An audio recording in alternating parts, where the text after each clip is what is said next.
या ठिकाणावर एक पर्यटक महिला आली. ती महिला इथं पाय घसरून पडली होती, तर तिचा दुर्दैवी मृत्यू झाला होता.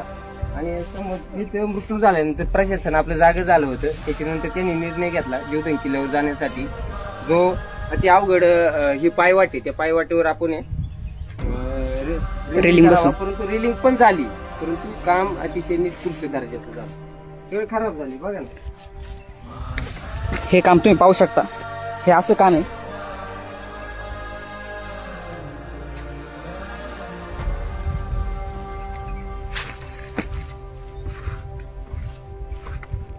इथं बघा, इथं हद्दच झालेली आहे. इथलं पॅच पाहतो, इथला पूर्ण पॅच गायब झालेला आहे, इथे तुटलेलं आहे. इथे पाईप बिल्डिंग केली होती आणि इथं पण एक पॅच होता. ज्या पद्धतीने इकडे रेलिंग आहे तसंच रेलिंग येत होतं, इथं काहीच राहिलं नाही. पूर्ण धोकादायक परिस्थिती इथं तयार झालेली आहे. पावसाळ्यात खूप भयानक आणि धोकादायक परिस्थिती या ठिकाणी जीवदान असली.